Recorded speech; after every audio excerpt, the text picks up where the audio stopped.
The boutique was bustling with activity, the soft hum of conversation blending with the quiet rustle of shopping bags and the scent of fresh floral candles burning near the checkout counter.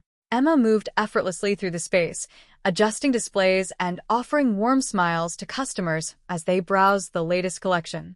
It was a busy afternoon, the kind that made her forget everything except the rhythm of her work. Her phone buzzed inside the drawer beneath the register. She glanced around to make sure no one needed her immediate attention before pulling it out, expecting a notification about an order or a supplier update. Instead, her screen displayed a text from Jake. "I'm leaving you. Moving to Miami with Sophie. Already emptied our joint account. Haha." For a moment, the words felt almost surreal, as if they belonged to someone else's story. But there they were, sharp and cruel, staring back at her in stark black letters. Her fingers curled around the edges of her phone. The boutique remained as it was, bright, elegant, full of life, while the foundation of her 11-year marriage crumbled in an instant. "Excuse me, dear." An older woman's voice pulled her back into the moment. Mrs. Dawson, one of her regular customers, stood at the counter, holding a delicate silk scarf. "I think this one would go beautifully with my dress for my grandson's wedding. What do you think?" Emma looked up, her expression unwavering, her voice as steady as ever. "It's perfect," she said, taking the scarf from her hands and wrapping it in tissue paper. The only sign of her shifting reality was the slight tightening around her eyes. Her phone buzzed again. "Don't bother calling. We leave tomorrow. I'll send for my stuff later." A slow exhale left her lips as she slid the box across the counter to Mrs. Dawson, who gave her a warm smile and handed over her credit card. Emma completed the transaction smoothly, thanking the woman as she left the store. Only after the door swung shut and the soft chime of the bell faded did she pick up her phone again. "Good luck." That was all she wrote before locking her screen and tucking the phone away. Jake thought he had blindsided her, thought she would be devastated, sobbing over his betrayal, lost without him. He imagined himself in Miami, sipping cocktails by the beach with Sophie, picturing Emma heartbroken and desperate. What he didn't know was that she had been ready for this moment for months. The signs had been there, too obvious really.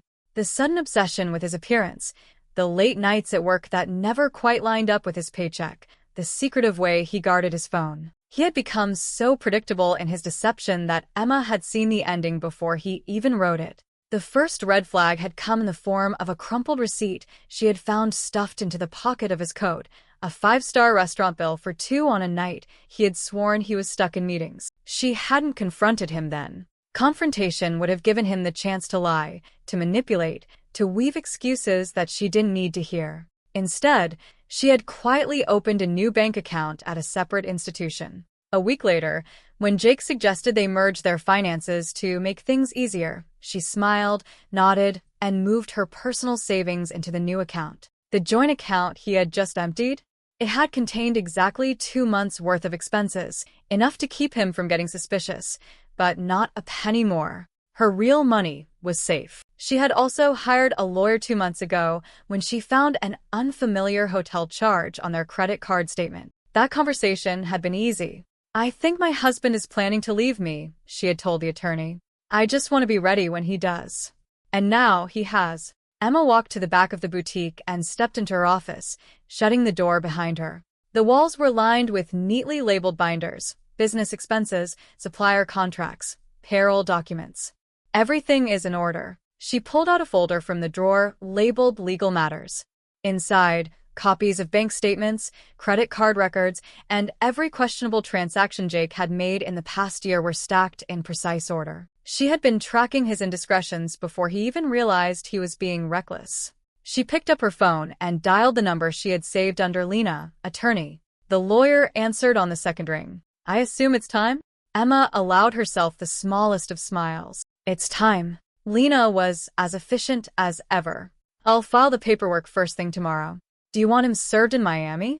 Emma tilted her head, considering it for only a second. "No rush," she said, leaning back in her chair. "Let him think he's won for a little while longer. Tomorrow, the real consequences will begin." She glanced at her phone one last time. Another message from Jake. "I know this must be hard for you. You're not getting any younger after all. At least you have your little shop to keep you busy." Emma let out a short, amused laugh. Her little shop. The boutique that made more money than his entire salary. The business he had dismissed as a hobby. The one that had allowed her the financial independence to walk away from this mess completely untouched. She stood, smoothing down her blazer before heading back onto the boutique floor. Outside, the city buzzed, people moving on with their lives. And that's exactly what she planned to do. Let Jake enjoy his fleeting moment of triumph. Because tomorrow, reality would hit him hard. And Emma wouldn't even have to lift a finger. Jake leaned against the airport check-in counter, a confident smirk tugging at his lips. Sophie stood beside him, scrolling through her phone, oblivious to the storm that was about to hit. He slid his ID across the counter, barely acknowledging the airline employee. "Checking in for Flight 267 to Miami," he said. The woman at the desk tapped on her keyboard, then frowned at the screen. "I'm sorry, sir, but your booking has been canceled." Jake chuckled. "That's not possible. I booked the tickets this morning." She double-checked, shaking her head. It was flagged as unauthorized and reversed by the credit card company. His smirk faded. "By who?" "The cardholder." "Emma." His fingers curled into a fist. This was her doing. Sophie glanced up from her phone, concern flickering in her eyes. "What does that mean?" Jake forced a laugh. "It's just a mistake. I'll handle it." He pulled out his credit card and swiped it through the payment terminal. Declined. His throat tightened. He tried another. Declined. His palms felt clammy. He turned to Sophie, forcing another easygoing smile. "Let's just get to the hotel. I'll sort it out there." Sophie frowned but followed him outside to hail a cab. As they sped toward the Grand Ocean View, Jake pulled out his phone and fired off a text. "What the hell did you do?" No response. She was ignoring him. For the first time since sending that breakup text, a sliver of doubt crept in. Emma had always been meticulous, always prepared. Had she seen this coming? Had she outmaneuvered him? No. That wasn't possible. The cab pulled up to the hotel. Jake strode to the front desk, plastering on a charming smile. "Reservation for Carter." The receptionist typed into her computer. Her expression didn't change. "Your reservation has been canceled." Jake's patience was unraveling. "That's a mistake." She shook her head. It was voided due to a charge dispute. Sophie's posture stiffened beside him. Jake's mind raced. He reached for his phone, dialing his credit card company. A robotic voice played. "Your account has been restricted due to reported fraudulent activity. Please contact customer service for further assistance." His stomach twisted. His accounts were frozen. His cards were useless. And he had no access to the joint money he had stolen. Sophie stepped back, arms crossed. "Jake, tell me the truth. Did you even pay for this? Or were you planning on figuring it out later?" He swallowed hard. "Of course, I paid for it. This is just Emma being petty." Sophie's eyes narrowed. "Wait. You used your joint account for this." "She took my money first." He shot back defensively. Sophie let out a short, humorless laugh. "Your money?" "Jake, I don't know much about divorce laws, but if she was able to do this, I'm guessing it wasn't yours to take." He scowled. "You don't understand. She was always so controlling." Sophie held up a hand. "Spare me. You promised me a new life, Jake. You said we'd be sipping margaritas on the beach by now. Instead, I'm stuck outside a hotel we can't afford, and you look like you're about to have a meltdown." His phone buzzed again. A new text from Emma. "Enjoy Miami." Oh, wait. His blood boiled. Emma had set him up. She had seen this coming. Sophie exhaled sharply. "I need a minute." She turned and walked toward the entrance, pulling out her phone, probably texting someone else. Someone with money. Jake rubbed a hand over his face, a sinking feeling settling in. He had thought Emma would crumble, that she would be lost without him. Instead, she had made sure he was the one with nothing left. Emma's phone rang as she was restocking a display of handbags. She glanced at the screen and sighed. Linda Carter, Jake's mother. For a moment, she considered letting it go to voicemail. But she knew Linda. If she didn't pick up, there would be more calls. She answered. "Hello, Linda." There was a beat of silence, then a carefully measured sigh. "Emma, dear, I just got off the phone with Jake. He told me everything." Emma's lips twitched. "Everything?" Doubtful. "He's devastated," Linda continued. "He said he never wanted things to end like this, but you gave him no choice. He told me how distant you were, how cold, how you made him feel like he was nothing more than a paycheck." Emma closed her eyes briefly, resisting the urge to laugh. Is that so? Linda's voice softened, slipping into something meant to sound maternal. I know this is hard for you. I know you're hurting. But freezing his accounts? Canceling his flights? That's just vindictive, sweetheart. Emma inhaled slowly, then walked over to her office, shutting the door behind her. She scrolled through her messages and tapped on one. Linda, do you want to hear what Jake really said? I don't think that's necessary. Emma read it aloud anyway. I'm leaving you. Moving to Miami with Sophie. Already emptied our joint account. Haha. Silence. She continued. I know this must be hard for you. You're not getting any younger after all. At least you have your little shop to keep you busy. The silence stretched longer. Emma leaned back in her chair. Still think I'm the villain here? A soft, uncomfortable exhale. I told him that message was unnecessary. Emma let out a dry chuckle. Unnecessary? Linda's voice wavered. He just wanted a clean break. Then why did he take the money? More silence. I don't know, Linda admitted. Emma didn't bother hiding her amusement. I appreciate the call, but my lawyer has advised me to keep minimal contact with Jake and his family. Emma, wait. I hope he enjoys his clean break. Then she hung up. By that evening, the gossip had started spreading. Amanda, a mutual friend, called while Emma was closing up. You are not going to believe this. Emma smirked. Try me. Jake and Sophie are stuck in a cheap motel near the airport. Emma let out a hum of amusement. I thought they were staying at the Ocean View? Yeah, well, turns out when the hotel found out the payment was reversed, they canceled the reservation. Sophie had to put the motel on her card. Emma raised an eyebrow. Oh, and how's that going?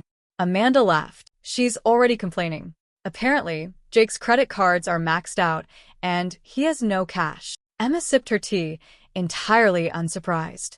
Oh, and get this, Amanda continued. He's telling people you ruined his life. Emma smiled. I didn't ruin his life. He did that all on his own. 2 days later, Lena called. We've got the court date expedited. Emma's brows lifted. That was fast.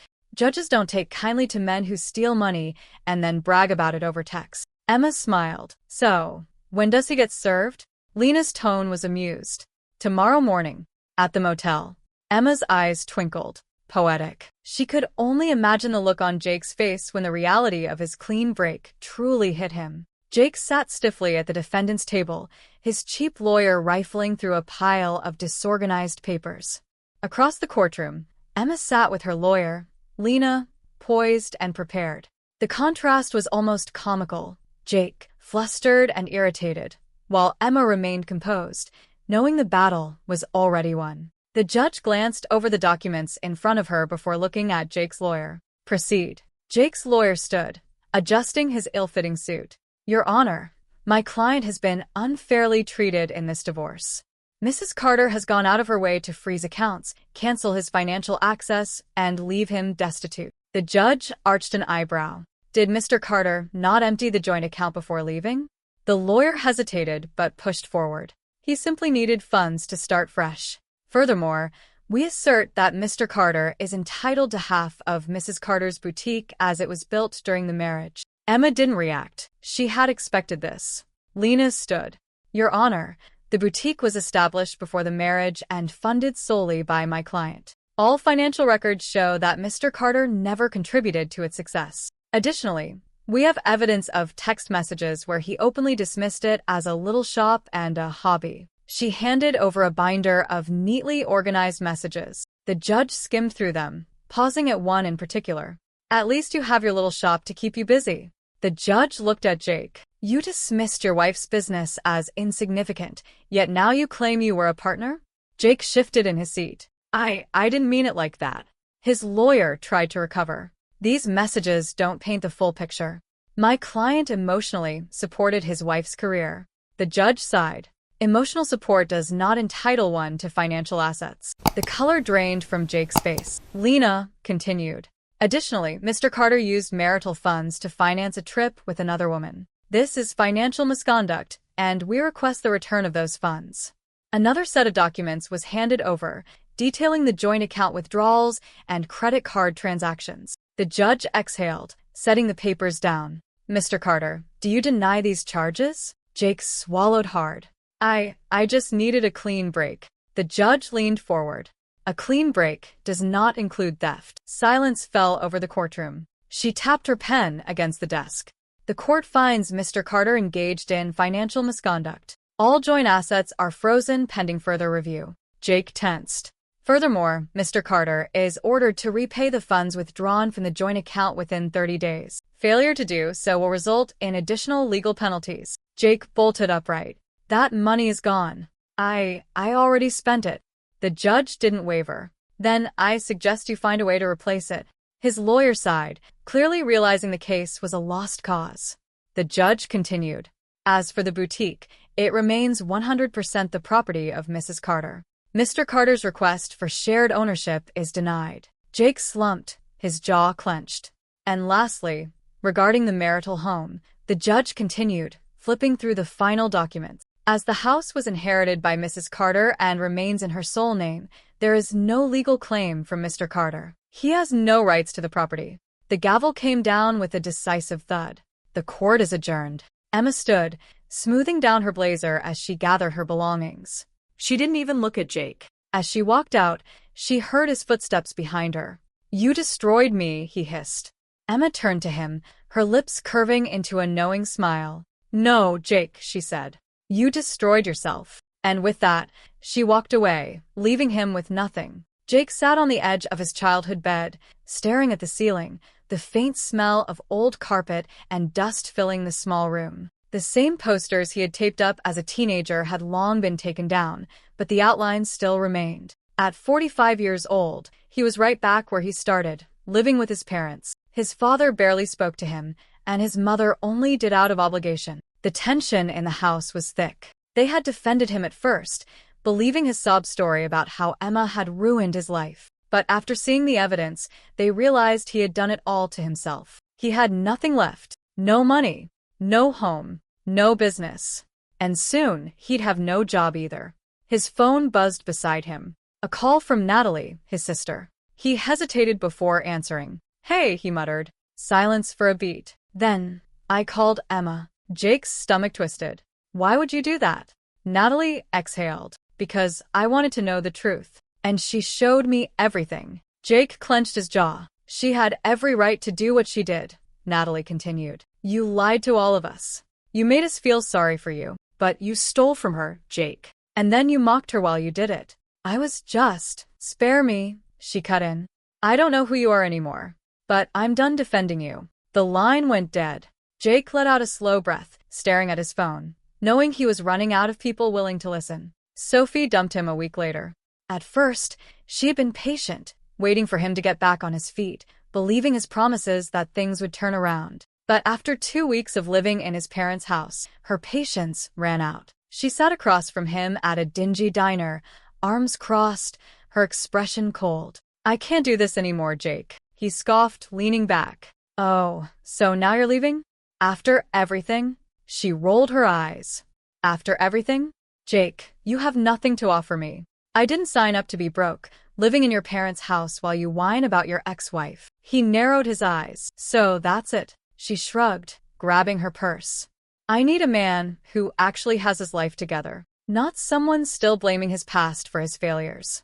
And just like that, she was gone. By the next day, she had removed all their pictures from social media.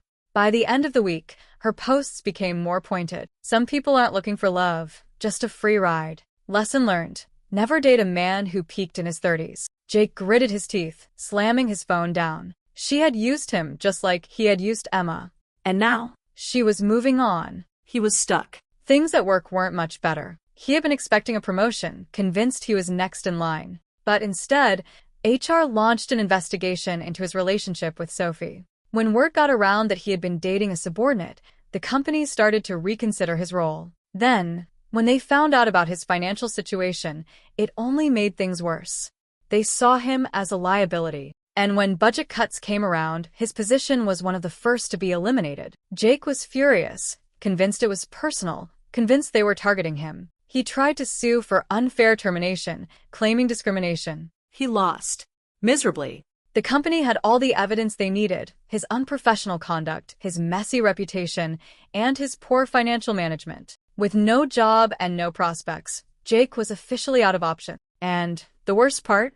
Emma hadn't lifted a finger to make it happen. He had done it all to himself. Emma stood at the grand opening of her second boutique, a champagne flute in hand, as the store buzzed with excitement. The event had drawn a huge crowd, customers eager to browse the new collection, local business owners offering congratulations, and even a reporter from a well-known business magazine. The past year has been a whirlwind of growth. What had once been dismissed by Jake as her little shop was now a thriving brand, expanding faster than she had ever imagined. When the magazine had reached out, they hadn't been interested in her divorce.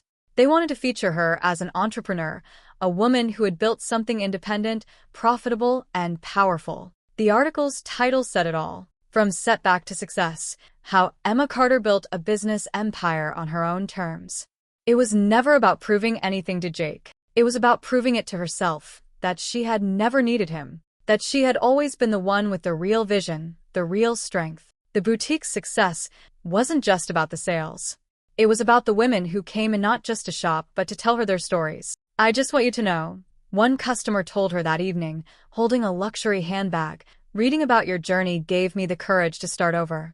You reminded me that we don't have to stay stuck." Emma smiled, clinking her glass against the woman's.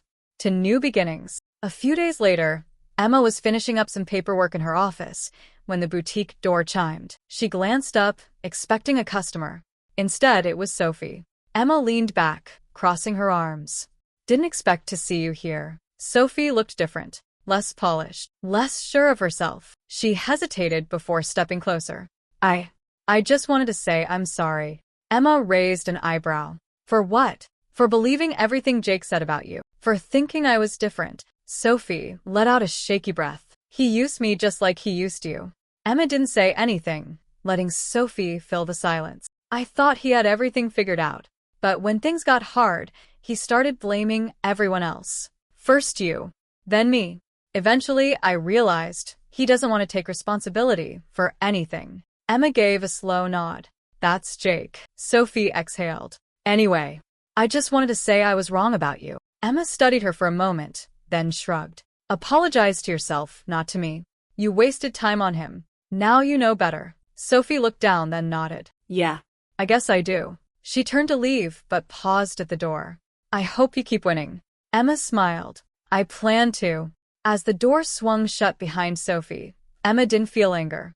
Just confirmation of what she had known all along. Jake hadn't replaced her with someone better. He had doomed himself to repeat the same mistakes. That night, as Emma was unwinding with a glass of wine, her phone buzzed with a text. She glanced at the screen. Jake. For a brief second, she considered ignoring it. Then curiosity won. "You ruined my life." Emma stared at the words for a moment, then let out a soft laugh. She tapped the screen once. Blocked. Then, setting her phone down, she leaned back and smiled. Because the truth was simple. Jake had ruined his own life. And she was just getting started. The lights dimmed in the packed conference hall, and a hush settled over the audience as Emma stepped onto the stage. The backdrop behind her displayed her name and business logo in bold, elegant lettering. A year ago, she never would have imagined herself standing here, not as a woman scorned, but as a woman admired, a business leader, an inspiration. She adjusted the microphone and smiled. "The biggest mistake I ever made wasn't trusting the wrong person," she began, her voice steady and confident. "It was not trusting myself sooner." The audience, mostly women, some entrepreneurs, some professionals, some simply looking for guidance, leaned in, hanging on her words. "I used to believe that financial security came from partnership," she continued. "That what was mine was his, and what was his was ours." She shook her head slightly. "But the truth is, if I hadn't protected myself, if I hadn't kept my assets separate, I would have lost everything." Several women in the audience nodded in understanding. She paused, letting the weight of her words settle. "That's why I tell every woman I meet the same thing. Protect your assets. Keep records. Always be prepared." A woman in the front row raised a hand. "My husband says keeping money separate is like preparing for failure." Emma's smile didn't waver. "My ex-husband said the same thing, right up until he tried to steal from me." Laughter rippled through the crowd, followed by applause. Emma glanced toward the back of the room, where her assistant stood with a proud smile. The boutique had expanded into multiple locations, her brand had gained national recognition, and investors were reaching out with offers. She had taken every insult Jake had thrown at her and turned it into fuel. And every day, when she stepped into her office, she was reminded of just how far she had come. Because hanging on the wall, framed in glass, was a single screenshot of Jake's last taunt before their divorce. "Have fun with your little shop." Beneath it sat her Entrepreneur of the Year award. She had never responded to his message. She had never needed to. Meanwhile, Jake was exactly where he had been for the past 2 years, stuck. Emma didn't keep tabs on him. She didn't have to.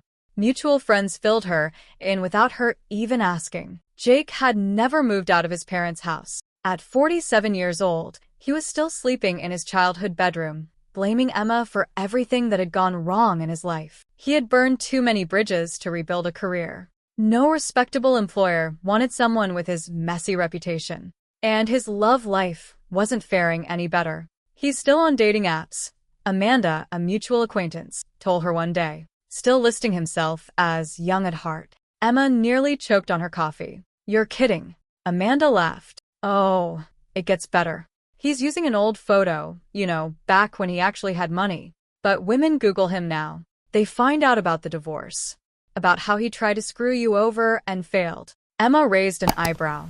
"And they lose interest real fast." Emma didn't feel satisfied. She felt nothing at all. Jake had done this to himself. She had simply moved on. One evening, Emma stood inside her flagship boutique, looking around at what she had built. The shelves were stocked, the register was full, and her employees were thriving under her leadership. She had done it. And for the first time, she realized something. She didn't feel anger anymore. She didn't even feel pity for Jake. She felt relieved. Because sometimes, the best revenge isn't getting even. It's getting better. She glanced at the framed screenshot on her office wall one last time, then turned off the lights, locked the doors, and walked forward, toward the future she had built all on her own.